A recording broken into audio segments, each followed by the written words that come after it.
Inúmeros artistas de todas as épocas e nacionalidades fizeram uso da geometria e mesmo da álgebra em suas obras.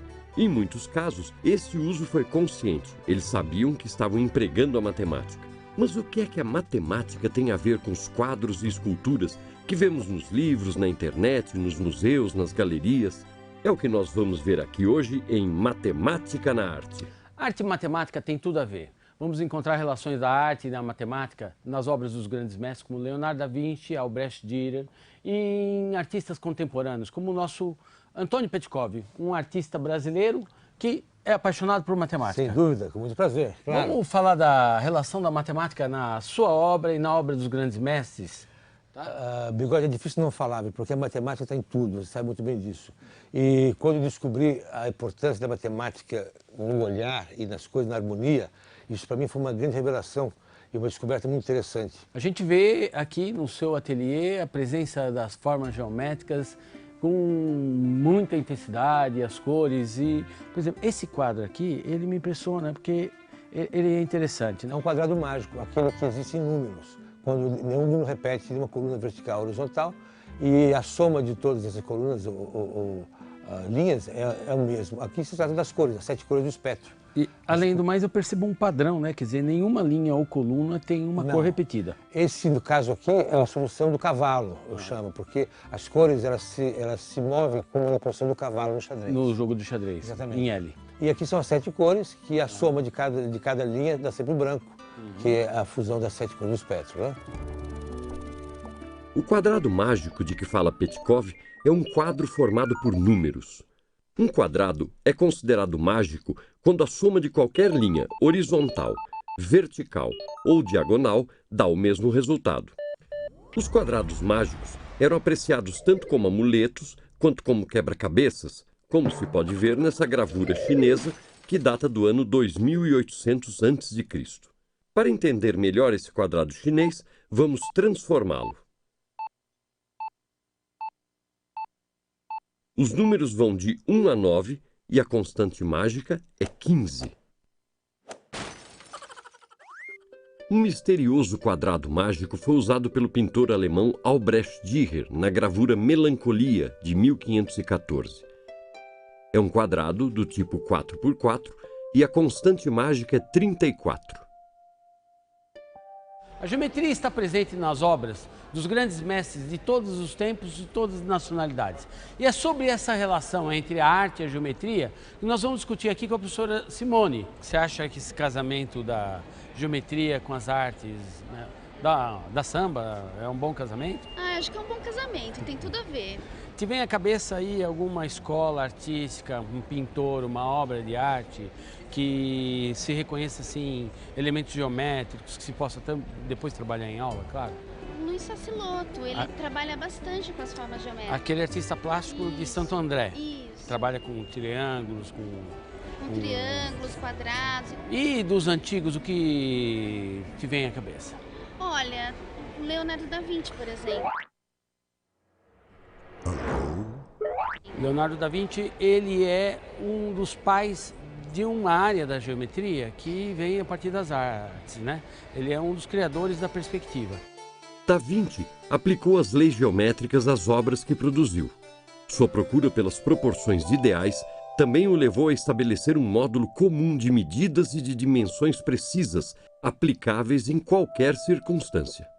Não só os artistas plásticos, mas também os arquitetos, né? Obviamente é o casamento perfeito, né? A geometria na arquitetura. Le Corbusier é um arquiteto bastante importante que influenciou Oscar Niemeyer, que é o nosso arquiteto, que é o autor desse espaço aqui, a Bienal de São Paulo.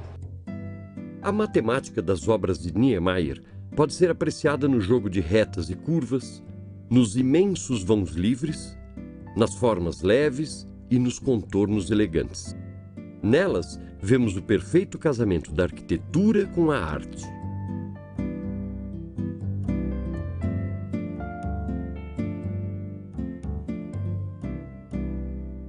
Eu aprecio muito uma obra de um artista chamado Max Bill, em que ele se inspira numa das demonstrações do Teorema de Pitágoras e cria uma obra de arte belíssima que nós vamos ver como é que ela é. Pitágoras nasceu por volta do ano 570 a.C. Ele criou uma escola de estudos e é tido como um dos primeiros filósofos de que se tem notícia. Pitágoras não deixou escritos. Tudo o que sabemos sobre sua vida e obra foi contado por seus discípulos, como o famoso Teorema de Pitágoras. Eu quero fazer aqui com você, aqui no seu ateliê, um tangram pitagórico. Ou seja, baseado na experiência de montar, de formar figuras, propor uma atividade, uma situação problema para os alunos que vá possibilitar eles a justificar o Teorema de Pitágoras. Vale aqui lembrar que o tangram é um antigo quebra-cabeça chinês conhecido há milhares de anos. Trata-se de um jogo formado por 7 peças, 2 triângulos pequenos, um quadrado, um triângulo médio, um paralelogramo e 2 triângulos grandes. É possível estabelecer muitas relações entre as peças, mas o desafio maior é formar figuras com as 7 peças, conhecendo apenas suas silhuetas. O tangram é um importante recurso didático para se estudar tópicos do currículo de matemática, como frações, área, perímetro, números irracionais, polígonos e outros conceitos. Bigode vai dar uma de Pitágoras e, usando o mesmo princípio do tangram, vai demonstrar o teorema. A minha ideia é o seguinte, é decompor 2 quadrados e fazer cortes neles. E com as peças que sobram, isso vira um quebra-cabeça para eu formar um quadrado, um novo quadrado maior, né? Então é aquela ideia de que a soma das áreas construídas sobre os catetos é igual à área construída sobre a hipotenusa. Tem que ser perpendicular à base, né? Por isso que eu estou usando o transferidor.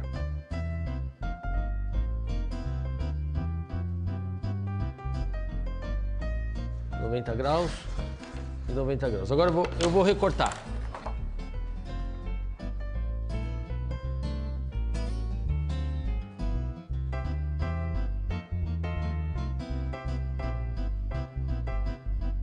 Mas deixa eu aproveitar a base. O triângulo retângulo que nós vamos montar, deixa eu marcar aqui. Vai ser esse triângulo retângulo aqui, ó. Ok? Então, o novo quadrado, ele vai ter essa medida de lado. Vamos pegar essa abertura, você faz esse quadrado aí? Eu vou demonstrar o Teorema de Pitágoras. Eu vou mostrar que a soma das áreas dos quadrados construídos sobre os catetos é igual à área do quadrado construído sobre a hipotenusa, que vai ser o quadrado verde que o Aníbal está construindo aqui. Só que nós vamos aprender um procedimento super interessante de decompor esses 2 quadrados com um número mínimo de cortes e com as peças, é como se fosse um tangram, um quebra-cabeça, eu formo aquele quadrado. Então o nosso desafio é, como é que eu corto esses 2 quadrados de modo que com as peças eu formo um quadrado equivalente a esse quadrado aqui. Tá? Vamos só conferir que a ideia geral? Aqui está. Essa é uma das principais imagens do Teorema de Pitágoras, tá? Que é uma demonstração que fala de equivalência de áreas. Então, olha o meu desafio agora. Eu vou decompor esses 2 para sobrepor essas peças e gerar aqui, ocupar essa área, tá? Ok?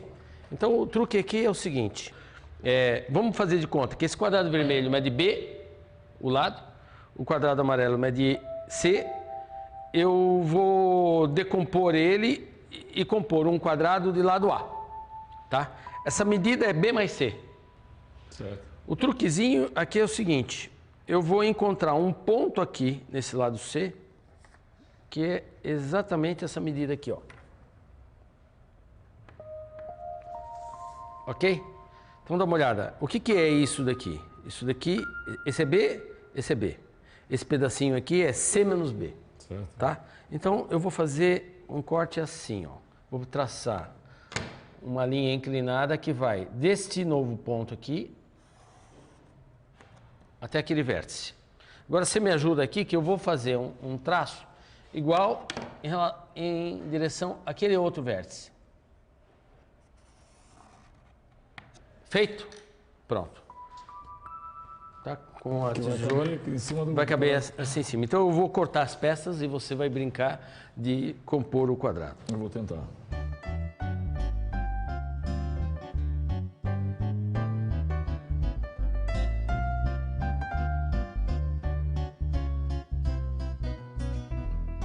Vamos ignorar isso aqui, vamos montar o quadrado tal como ele era antes. Ok? E a dica é a seguinte. Você imagina movimentos de translação. Tem relações angulares.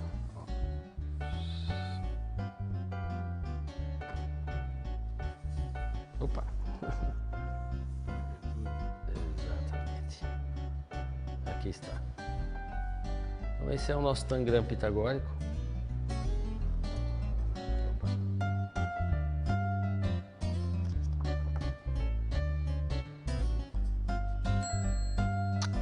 Ok? Está aqui um procedimento que está mostrando o quê? Está mostrando o quê? A soma das áreas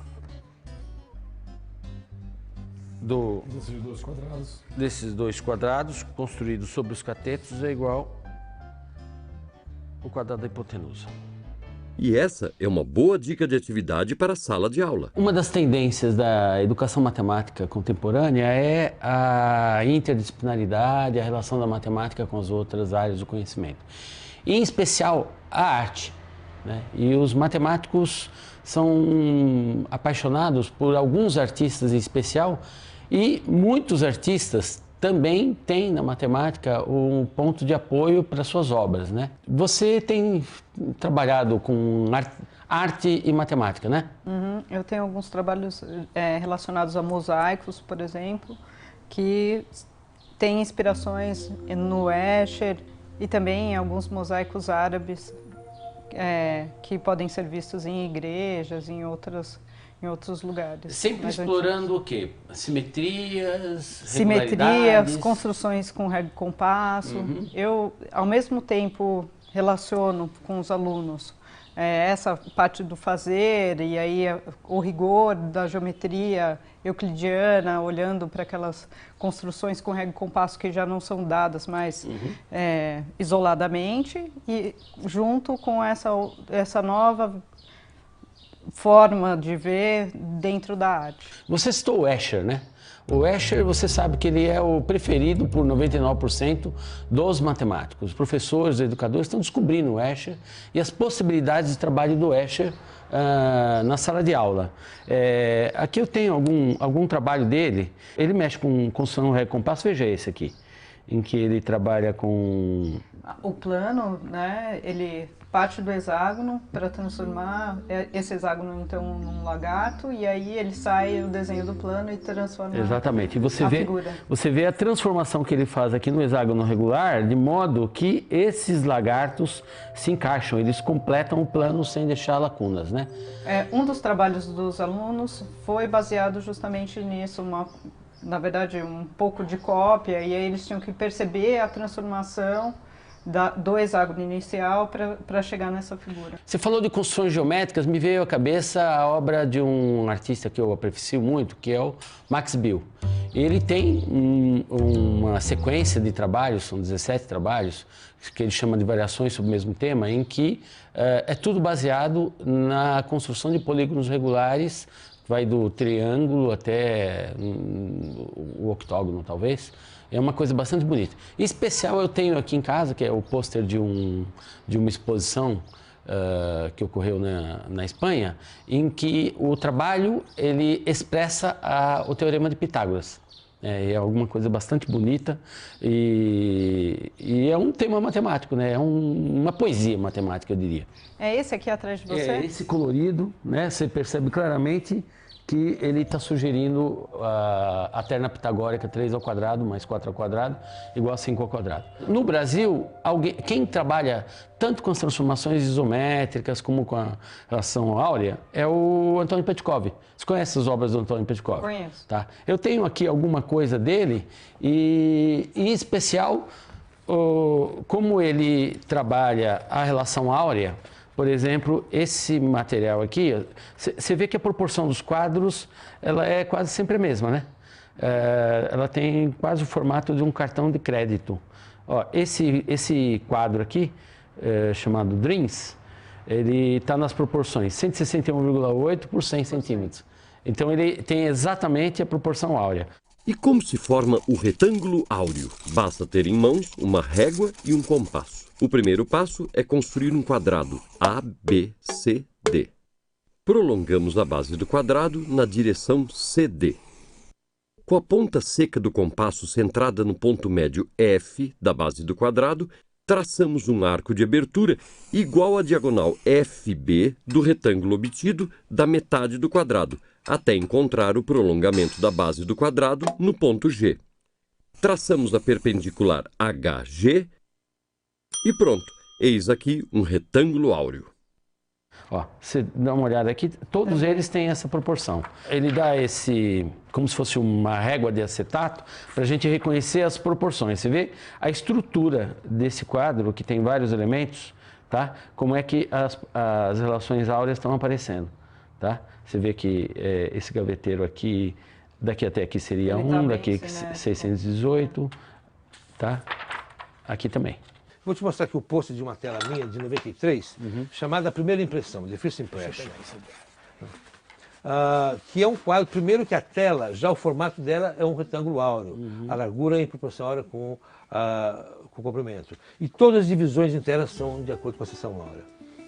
E temos aqui os 4 elementos, tem alguns livros que mostram a cultura. É um trabalho muito particular porque ele é extremamente pensado em relação a todas as formas matemáticas. O círculo no centro, etc.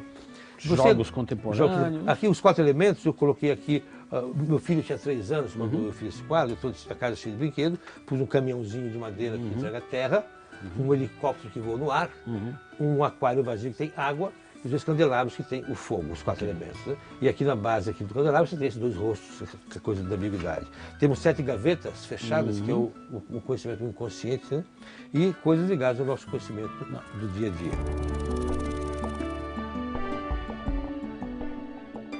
Então, por exemplo, dê uma olhada aqui. Está vendo esse pássaro? Tá? Ele é inspirado num desenho do Oswald de Andrade. E ele faz uma adaptação desse pássaro de modo que ele se torna um módulo escheriano que cobre o plano. E isso daqui está num grande painel, numa estação de metrô aqui em São Paulo. Um trabalho bem parecido com esse que eu desenvolvi com os alunos é de um esquilinho, em que uma das alunas transforma um retângulo, né, faz translações de partes do retângulo e transforma ele num esquilo e pavimenta. Uma pessoa desavisada podia achar que isso que seus alunos fizeram foi parte da obra do Escher. Como é que você conseguiu chegar nesse padrão de qualidade e de elementos matemáticos reconhecidos, tal? Primeiro, eles fazem os trabalhos com as figuras planas, só os polígonos regulares, e aí, então, a partir dessa base, que é um polígono e não necessariamente um polígono regular, é que eles vão produzir essas figuras que são próximas às figuras do Escher. Mas eles não partem do nada, eles usam um pouco o modelo do trabalho dele. Você apresenta eu apresento algumas figuras para eles, alguns processos feitos pelo Escher mesmo, então imagens que ainda são rascunhos, mas que geram depois os mosaicos que estão ali. E aí, então, que eles tentam, de alguma forma, ou repetir a mesma figura, ou então mudar, alterar e criar em cima. Essa também é mais uma dica de atividade para a sala de aula. Petkov, um dos principais objetivos do ensino matemática é a resolução de problemas. E eu vejo o jogo como um problema, um tipo de problema, né? E alguns autores falam, a matemática ela é essencialmente um jogo, né? Nós não estamos aqui só no seu ateliê, nós estamos aqui num verdadeiro museu de jogos interessantes de todas as culturas e você se apropriando desse jogo também na sua arte. Vamos brincar um pouquinho com alguns desses jogos e ver como é que está na arte. Que, todo jogo é matemática, você sabe disso, né? E eu creio que a figura geométrica mais importante, obviamente, é o pentágono. E por que o pentágono é a figura mais importante? Porque, primeiro, o pentágono é a única figura, nela está a seção áurea toda. Né? Mas esse pentágono regular. Né? O pentágono, a única figura que você, aumentando os lados, você vai criar uma estrela, não é? Todo mundo sabe disso. E essa estrela é, de novo, um pentágono. Ela é de novo um pentágono. Né? Então, aqui fora. E se você crescer mais, vai ser para o macro, vai ser sempre um pentágono. E aqui tem outro pentágono, outro aqui, outro, e vai para o micro até infinitamente. Okay.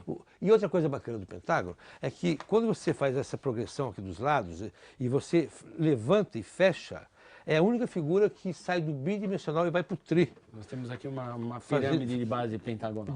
De base pentagonal. Isso é muito bacana. E, como eu falei antes sobre a seção áurea, isso aqui em relação à áurea com a base. Exato. Então, é toda cheia dela. É um triângulo áureo. É um triângulo áureo, exatamente. A proporção áurea pode ser observada nas medidas do corpo humano. Ela está no rosto das pessoas e também nas orelhas, na altura do corpo humano e na medida do umbigo até o chão. No tamanho dos dedos em relação à medida da dobra central até a ponta, você também pode observar essas proporções no seu próprio corpo. Meça e calcule a razão entre a falange e a falanginha de suas mãos. Faça o mesmo com a razão entre a falanginha e a falangeta. Da mesma maneira, você pode procurar outras proporções no seu corpo e vai descobrir que muitas delas estão na proporção áurea. Essas proporções anatômicas foram bem representadas pela obra Homem Vitruviano, de Leonardo da Vinci. E na própria Mona Lisa, pode-se perceber o número áureo nas relações entre as medidas do tronco e da cabeça, e também entre os elementos do rosto. As dimensões do quadro também representam a razão de ouro. Um retângulo desenhado em torno da face é um retângulo de ouro. Dividindo esse retângulo por uma linha que passe nos olhos, o novo retângulo obtido também é áureo. Essas duas madeirinhas, eu descobri aqui a seção áurea, pus um parafuso, então a gente abre, e sempre que a gente abre, a gente vai encontrar aqui a seção áurea, uma em relação à outra, sempre. Isso aqui é um compasso de seção áurea muito interessante. Eu posso usar esse compasso para reconhecer proporções? Você pode totalmente. Você vem aqui, a outra parte e vai, todo o corpo. Pouca gente sabe, né, que o corpo humano ele tem proporções áureas. Qualquer pessoa os dentistas usam, pode, né, pegar a sua altura, dividir por 1,618 que vai achar um umbigo. E o umbigo o que é? É onde a gente dobra o corpo e onde a gente recebe a vida da mãe. Então a vida do homem na Terra se passa através desse ponto aqui, que é muito simbólico, a seção áurea, né? Só para encerrar essa parte do jogo, eu queria chamar a atenção e assim dar um recado para os professores, né? Eu e muitos professores, e no Brasil nós também temos alguns aficionados pela matemática recreativa, a gente tem desenvolvido ótimos projetos que fazem os alunos apreciar a álgebra, né? O trabalho com o quadrado mágico, por exemplo, você decidir a constante mágica, é um problema de natureza algébrica que torna interessante aquilo que foi maçante quando a gente era estudante. Eu quero te lembrar que o famoso Erno Rubik, do cubo mágico, né? Foi um professor de matemática que ele inventou o cubo mágico para explicar aos seus alunos a teoria de grupos. E hoje aquilo lá se desenvolveu, existe, eu tenho aqui apenas 60 variações do cubo, mas existem mais de 2.000 variações do cubo. Mas todos esses jogos nasceram para ajudar a solucionar alguns problemas práticos. A matemática do cotidiano tem um potencial muito maior de prover de significatividade o conhecimento matemático. E essa questão da significatividade também é uma questão muito importante. Quer dizer, para os alunos, o que lhe é significativo é aquilo que faz sentido. Então é aquilo que ele faz com prazer. Em outras palavras, nós estamos tirando aquela ideia de que a matemática é uma caixa preta, tá certo? Que só o professor de matemática pode desvendar. No começo, eu fiquei um pouco ansiosa, assim, com ele, na verdade. Que assim, será que de fato eu estou perdendo tempo ou não de fazer um trabalho que envolvesse arte? E eu deveria estar ensinando, dando teoria para eles. Você ficar preocupada se eles iam ou não aprender a teoria. Se eles iam ou não aprender a teoria. E aí o que aconteceu é que eles aprenderam com muito mais significado tudo aquilo que eu gostaria que eles aprendessem naquele momento. Então, é uma recomendação boa para dar para os professores. Eu acho que o professor tem que ficar tranquilo quando ele pensa justamente em compor dois assuntos para formar um projeto como esse. E não deve ser difícil. Se ele fizer uma busca na internet, arte, matemática, ele vai encontrar muita coisa, não é verdade? Vai encontrar, e se ele observar também, alguns centros históricos estão recheados de coisas que a gente pode abarcar. Tem museus virtuais, por exemplo. Exatamente. Bem, vimos como tem muita matemática na arte. E você pode explorar muito mais. Aproveite as aulas de artes para falar de matemática também, porque tem matemática em toda parte.